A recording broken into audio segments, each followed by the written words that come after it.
कुदरती लम्हात जो हैं उनको हम कैप्चर करने की हमारी सबसे बड़ी कोशिश होती है, और इसी के लिए हम वहाँ अपनी पूरी कोशिश करते हैं कि हम कैमोफ्लेज रहें, वहाँ पे हम अपनी प्रेजेंस का वाइल्ड लाइफ को शेक होने ना दें। और उसके बाद अगर हम एक क्लिप बना लेते हैं तो मैं समझता हूँ कि वो हमारा सबसे खूबसूरत दिन होता है कि हम कामयाबी से नेचर को डिस्टर्ब किए बगैर हम एक क्लिप बना लें। मेरा नाम इम्तियाज़ अहमद है और मैं पिछले तकरीबन 15 सालों से मैं वाइल्ड लाइफ फिल्मिंग कर रहा हूँ, और गिलगित बल्तिस्तान के अंदर जितने भी मुख्तलिफ़ किस्म के वाइल्ड लाइफ हैं उनकी फ़िल्म बनाने की मैंने कोशिश की है। स्नो लेपर्ड की फ़िल्म बनाना शायद वाइल्ड लाइफ फिल्मिंग में सबसे मुश्किल तरीन काम जो है वो स्नो लेपर्ड की फ़िल्म बनाना है, क्योंकि ये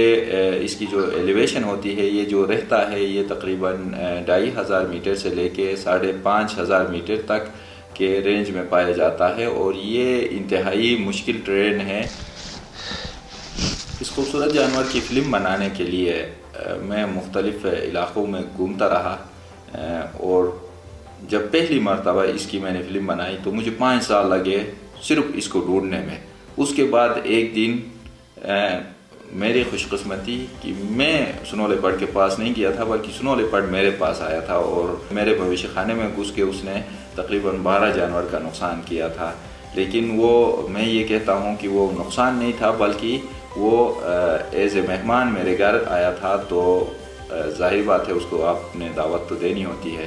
तो उसके बाद फिर मैंने मुख्तलिफ़ गिलगित बल्तिस्तान के मुख्तलिफ़ इलाक़ों में अब तक कोई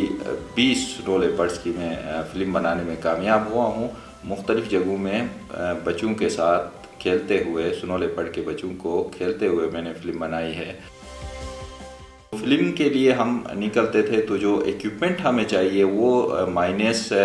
-7 से लेके -25 तक की जो टेम्परेचर होती है, इसमें हमें काम करना होता था। तो इसके लिए जो राइट इक्विपमेंट है वो ना होने की वजह से काफ़ी ज़्यादा मुश्किलात का सामना करना पड़ा, और काफ़ी मुश्किलों के बाद हमें कुछ कामयाबी मिली, क्योंकि ये वाइल्ड लाइफ फिल्मिंग